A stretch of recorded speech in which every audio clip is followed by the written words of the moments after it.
राम जय जय राम, श्री राम जय जय राम, श्री राम जय राम। बिनु संतोष न काम न साही, काम अछत सुख सपने हुनाही। बिना संतोष के कामना का नाश नहीं होता। और बाबा शंकर जी संतोष के स्वरूप हैं। मानो शंकर जी ने कह दिया हर हाल में संतुष्ट रहना सीख लो, तो आपके भजन में कोई बाधा नहीं पड़ेगी। हर चीज में संतोष, खाने में संतोष, पहनने में असंतोष, रहने में असंतोष, हर चीज में संतोष, इसलिए भजन नहीं हो रहा। देखो शंकर जी को न कपड़े में असंतोष है, कपड़ा ही तो पहनते नहीं बेचारे, कुछ नहीं, मकान वकान भी नहीं बनाया, वो संतुष्ट हैं, बहुत संतुष्ट हैं। देखो उनकी गृहिणी तो अनंत अनंत अनंतानंत ब्रह्मांडों का पेट भरती है, पेट पालती है, भगवती अन्नपूर्णा। और स्वयं शंकर जी वहाँ नहीं खाते हैं, वो अपना खप्पर लेकर महात्माओं के यहाँ चले जाते हैं। से तारा लाओ मधुकरी, माधुकाओं को रोटी मांग लेते हैं। घर में झगड़ा होना चाहिए बाबा की नहीं। वो कहे हम अनंता उन महात्माओं को भी तो हम ही खिला रहे हैं, और तुम वहाँ बताओ अन्नपूर्णा जिसकी गृहिणी हो और वो भीख मांगे, तो झगड़ा तो होगा कि मैं सबको खिलाती हो, तुम भीख मांगते हो, बताओ हमारी तो नाक कट रही है। पर बिल्कुल झगड़ा नहीं होता है, सब भजन में लगे, हर हाल में शिव संतुष्ट हैं। तो आप संतोष के स्वरूप हैं। आपकी कृपा के बिना जीव को संतोष नहीं आता, कामनाओं का नाश नहीं होता। और जब तक कामनाओं का नाश नहीं होता तब तक ईमानदारी से जैसा भजन बनना चाहिए वैसा भजन बिना कामनाओं के नाश के नहीं बनता है।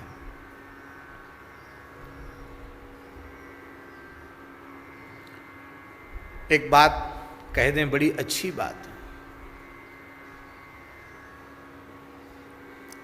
कानपुर वाले मिश्रा जी, महापुरुषों की कृपा हुई और खूब नाम जप उन्होंने किया, तो उन्होंने कहा कि हमने अपने जीवन में राम राम तो खूब किया, लेकिन मन में कामनाएं बहुत थीं। अच्छी नौकरी हो गई, बच्चों की अच्छी नौकरी हो जाए, बेटियों के अच्छे घरों में विवाह हो जाए, मकान बन जाए, जमीन, सब कामनाएं संसारियों में होती। बोले सब कामनाएं हमारी पूरी होती चलेगी, राम राम भी करते चले गए। लेकिन ठाकुर जी के इस दास की वाणी से, सत्संग से उन्होंने कहा जब से हम जुड़े तब से फिर मन में धीरे धीरे कामनाओं का नाश होता चला गया। और कहते महाराज जी से जुड़ने के बाद जो 20 वर्ष हमने राम नाम किया है वो केवल और केवल राम जी की प्रसन्नता के लिए किया है। मैंने कोई कामना संसार की मन में नहीं रखी।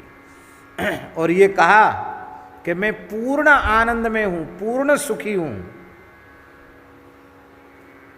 बोलते बोलते भगवत धाम गए, राम राम करते करते भगवत धाम गए। पत्नी से कहा बस इतने समय का संग था, कोई रोना धोना नहीं, हो गया काम खत्म। मैं खूब प्रसन्नतापूर्वक श्री ठाकुर जी की सन्निधि में जा रहा हूं, होश हवास में चैतन्यतापूर्वक राम राम करते हुए भगवत धाम। हमने तो नहीं देखा, लेकिन जैसा संदेश आया कि शरीर छूटने के बाद इतनी दिव्यता थी उनके स्वरूप में कि कोई कह ही नहीं सकता कि शरीर छूट गया इनका। ये है राम राम की महिमा, ताजी घटना है, परसों की घटना है।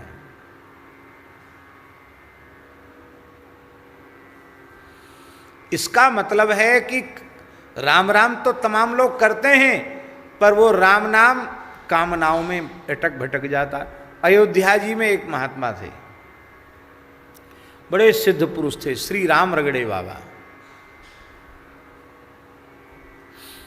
100 साल की उम्र तक तो उन्होंने उम्र बताई लोगों को, और 100 साल के बाद फिर वो 100 नहीं गिनते थे। जब यहाँ आए वृंदावन की बैठक थी तो हमने पूछा बाबा कितनी उम्र है?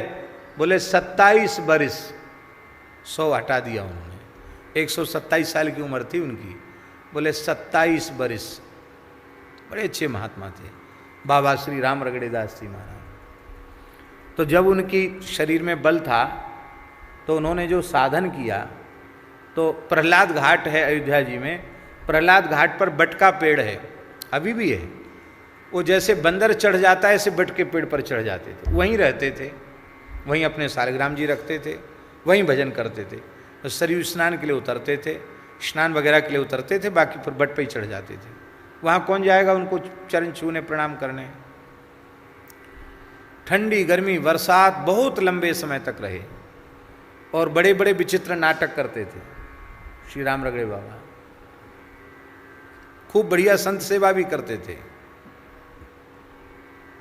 कभी उनका मन होता तो अयोध्या जी में मेला का समय होता तो बढ़िया सरयू जी की मिट्टी गोपी चंदन लगा के, इतना लगाते चंदन कि दाढ़ी बढ़िया ऐसी कर लेते, मिट्टी से ऐसे करके ऐसे मूछ ऐसी कर लेते, पूरा चोला चढ़ा लेते गोपी चंदन का, ऊपर से श्वेत चंदन का सुंदर पान के पत्ता बराबर श्री खूब सुंदर तिलक लगा लेते, जटा भी थे उनके, सारे शरीर में अखंड भस्म, और फिर वो मूछ जो ऐसी हो जाती ना दाढ़ी मूछ, उसमें अगरबत्ती लगा लेते, सुगंध आवे।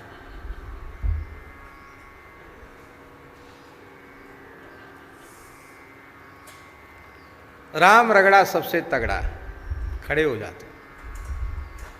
और आड़बंद में भी खोंस लेते अगरबत्तियाँ, और बढ़िया अगरबत्ती धूप धुआं हो रहा है, खड़े सीताराम सीताराम सीताराम सीताराम सीताराम सीताराम श्री सीताराम श्री सीताराम।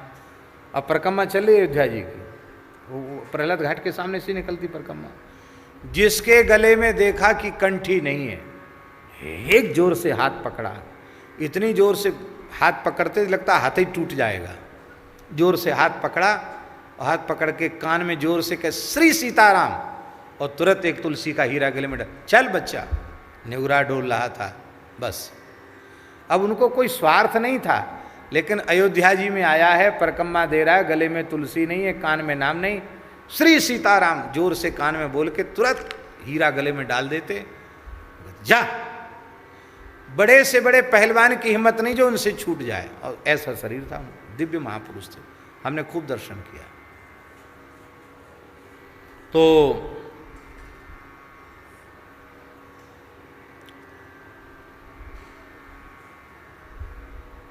विचित्र विचित्र लीलाएं। एक गांव में गए अन्न लेने के लिए, साधु सेवा के लिए। गांव वाले नास्तिक थे, वो अच्छे जहाँ भगत वहाँ नहीं जाते थे, जहाँ नास्तिक वहीं जाते थे कृपा करने के लिए। 10-5 त्यागी उनके संग रहते थे। बोले लाओ लाओ, अयोध्या में वहाँ सेवा होती है, अन्न लाओ। सब लोग किसानों से कहा अन्न लाओ। तो वो सब ऐसे ही थे, उठपटांग लोग थे। बोले यहाँ अन्न वन्न नहीं मिलेगा, तमाम मांग तुम्हारे जैसे तमाम मांगता आते हैं, अन्न नहीं मिलेगा। तो पेड़ पे चढ़ने का अभ्यास था, बहुत पुराना पीपल था, फट से उस पर चढ़ गए। चढ़कर उसकी सबसे ऊपर की जो शाखा थी, उस शाखा पर एक पैर से लटक गए, ऐसे झूलने लगे। और बोले देख लो बच्चा, मैं सिर के बल झूल रहा हूँ, यहाँ से धड़ाम से नीचे गिरूंगा, फिर डब्बल प्रेत बनूंगा, पूरा गांव खाली करवा दूंगा, एक को भी जिंदा नहीं छोड़ूंगा, सबका सब जय सिया राम हो जाएगा। और महाराज सब लोग डर गए, अब गिरा बाबा, अरे बाबा उतर आओ, बाबा उतर। बोले नहीं, अन्न इकट्ठा करो, अन्न इकट्ठा करो। सब ने अन्न इकट्ठा किया, बैलगाड़ी में लदाया, ले आए और फिर बांटते थे।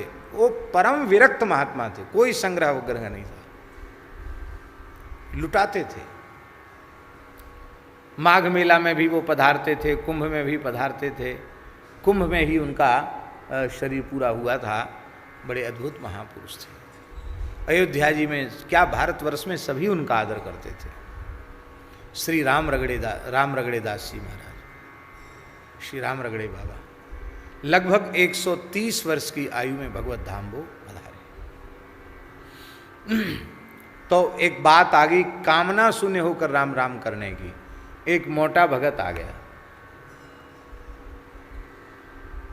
मोटा भगत जानते हो, शरीर से मोटा ना हो, रुपए पैसे से मोटा। उसकी कामनाएं कुछ पूरी हो गई वहाँ। तो बाबा के पास आकर के बोला कि बाबा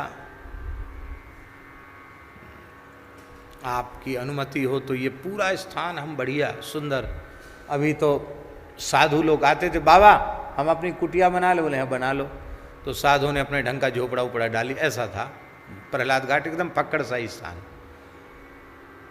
उसने कहा हम बढ़िया से सुंदर बना देंगे, सुंदर मंदिर बना देंगे, राम जी की स्थापना हो जाएगी, सब बढ़िया हो जाएगा, किसी से मांगना नहीं पड़ेगा, अकेले ही आपका सेवक है, बस आपकी अनुमति हो जाए, आज्ञा हो जाए, अब ये सब पूरा स्थान अकेले बना दूंगा, थोड़ी आसपास की ज़मीन भी खरीद दूंगा, खूब लंबी चौड़ी ज़मीन हो जाएगी, सुंदर विशाल स्थान हो जाएगा। तो पहले तो महाराज वो सुनते रहे, और जब उसकी बात पूरी हुई तो उठाया उन्होंने डंडा, डंडा उठाया, बहुत ध्यान से सुने, बात पूरी हुई तो बड़ी जोर से डंडा उठाया, और डंडा उठा करके जैसी डंडा उठाया, सुबह तो सावधान था, वो समझ गया कि महात्मा है, पता नहीं डंडा देने वाली कृपा कर दे, भगा वहां से, वो डंडा लेकर उसके पीछे पड़ गए, वो आगे आगे भगे, वो पीछे पीछे भगे, वो थर थर कांप गया, बोले महाराज मैंने ऐसा क्या कह दिया, हम तो सेवा करने आए थे, आप तो पीछे ही पड़ गए। देख बच्चा कान खोलकर सुन ले, हमारा एक एक राम नाम श्री रघुनाथ जी के चरणों में पहुंचता है, हमारा राम नाम ईंटा पत्थर बनने वाला नहीं है, हमारा राम नाम मान बढ़ाई रुपया पैसा पद प्रतिष्ठा के रूप में बदलने वाला नहीं है, क्योंकि हम जो भी राम नाम लेते हैं वो केवल और केवल अपने श्री रघुनाथ जी की प्रसन्नता के लिए लेते हैं। कह के बाबा पुनः दौड़ के गए, और जैसे बंदर चढ़े ऐसे फट से बट वृक्ष के ऊपर चढ़ गए।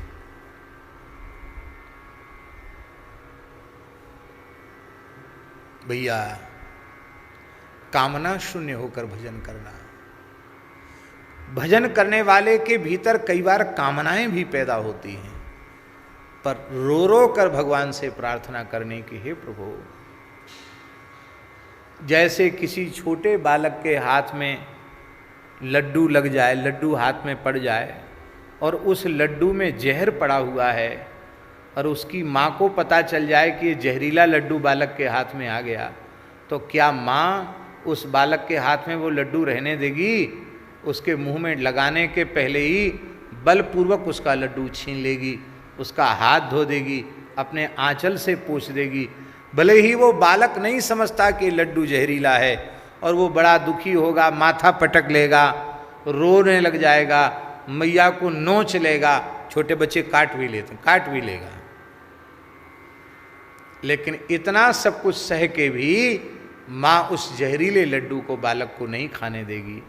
ऐसे ही हे नाथ, आपकी रसरूपा प्रेम लक्षणा भक्ति के अतिरिक्त, आपके प्रेम अनुराग के अतिरिक्त संसार के जितने भोग हैं, लौकिक पारलौकिक जितने भोग हैं, पदार्थ हैं, वो सब जहर के लड्डू के जैसे हैं।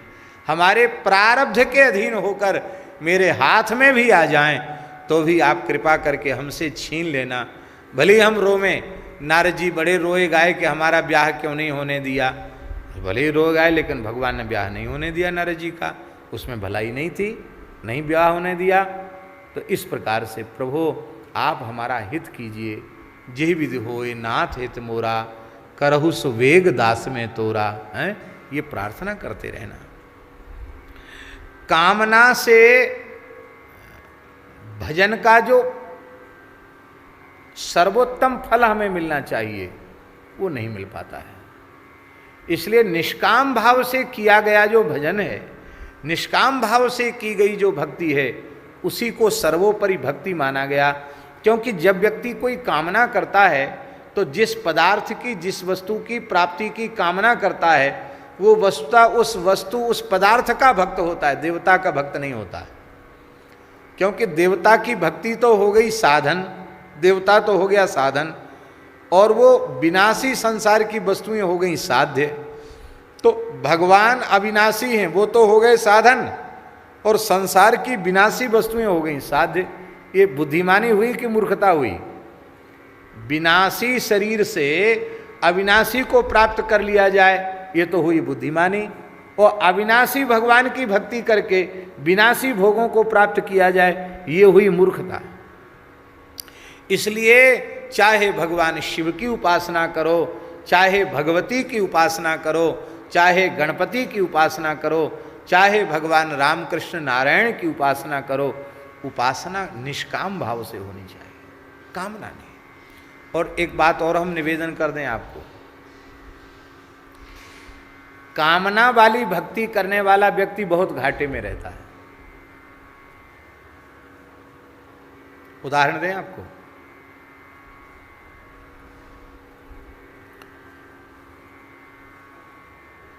हम प्रसन्न होकर आपको सब कुछ देना चाहते हैं। अरे सब कुछ की क्या चले, अपने आप को भी देना चाहते हैं, इतने प्रसन्न हैं। हम तो इतने प्रसन्न हैं भीतर से, आपकी सेवा से, आपकी पूजा से, आपकी उपासना से, आपकी भक्ति से, आपकी स्तुति प्रार्थना से। और आपने कह दिया महाराज हमको तो केवल बस इतना ही दे दो, हमको तो यही चाहिए और हमें कुछ नहीं चाहिए। तो आपने हमारी उदारता पर प्रतिबंध लगाया कि नहीं? जो उदार चक्र चूड़ामणि ऐसो को उदार जग माही, बिन सेवा जो द्रव्य दीन पर राम सरिस को नाही। जो उदार दाता सब कुछ देना चाहता है, उसके सामने कोई कामना रखकर आपने उनकी उदारता पर प्रतिबंध लगा दिया, ताला डाल दिया, तो आप घाटे में रहे कि मुनाफे में रहे? तो कामना करने से वही कामना पूरी होगी। अब वो कामना भी पूरी होगी, उसमें भी बनिया वाला हिसाब किताब भगवान लगा लेते कई बार। वो कहते कितने स्तर की कामना है, कितना भजन किया, कितना दान, उसी हिसाब से नाप तोल के ऐसा भी हो जाता है। और निष्काम भाव से भजने वाले को ठाकुर जी सब कुछ दे देते हैं, सब कुछ दे देते हैं।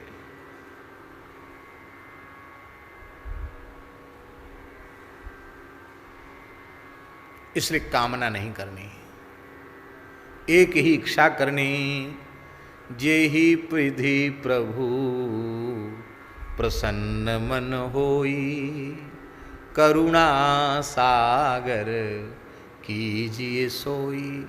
अच्छा एक और उदाहरण दें।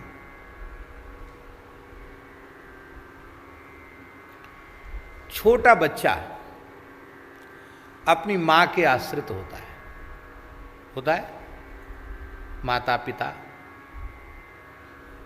उस बच्चे को कोई इच्छा करनी पड़ती कि हमको भोजन कराओ, हमको कपड़ा पहनाओ, उसको कोई इच्छा नहीं करनी, इच्छा करनी पड़ती उसको, वो तो बोलना ही नहीं जानता, छोटा बच्चा है। पर उसकी सारी इच्छा की पूर्ति पिता माता करते हैं। गरीब से गरीब पिता माता भी खुद भूखे रह के बच्चों का पेट भरना चाहते कि नहीं? खुद वस्त्रहीन होकर उन्हें वस्त्र पहनाना चाहते हैं। अरे भाई, सामान्य संसार के पिता माता अपनी संतान पर इतना वात्सल्य करते हैं, इतनी चिंता करते हैं, ये मेरा बच्चा है, इसको कुछ मांगना न पड़े किसी से, हम स्वयं कष्ट सहकर इसकी सारी इच्छाओं को पूर्ण करें। तो जो वात्सल्य गुण के समुद्र हैं, जिनका जीव जगत पर अत्यंत वात्सल्य है, उन भगवान के हृदय में हम जीवों के ऊपर कितना वात्सल्य, उन श्री अवध बिहारी, उन श्री रमण बिहारी के हृदय में जीवों पर कितना वात्सल्य है। वो बिना कुछ मांगे सब कुछ देंगे। इसलिए संत मलुकदास जी ने कहा, जो मांगे सो कछु नहीं पावे, जो मांगे सो कछु नहीं पावे, बिन मांगे हरि देता, कहे मलूक निष्काम भजें जे, तिन आपुन करी लेता। जो निष्काम भाव से भजते हैं उनको तो वह अपना कर लेते हैं। तो यही बात गोस्वामी तुलसीदास जी महाराज कह रहे हैं कि ये काम जो है, कामना इच्छा, ये कामना इच्छा जब तक रहती है तब तक जीव के द्वारा किया गया साधन भी उत्तम सिद्धि को नहीं दे पाता है। और इस कामना रूप काम को जलाने की शक्ति हे भूत भावन विश्वनाथ, हे देवाधिदेव महादेव, आप ही काम को जलाकर भस्म कर सकते हैं। और जब तक कामनाओं का नाश नहीं होगा, कामनाओं का नाश कैसे होगा? संतोष से होगा। हर हाल में संतुष्ट रहना सीख लो। महलों में राखे चाहे झोपड़ी में बास दे, सीताराम सीताराम सीताराम कहिए, जाहि विधि राखे राम ताहि विधि रहिए।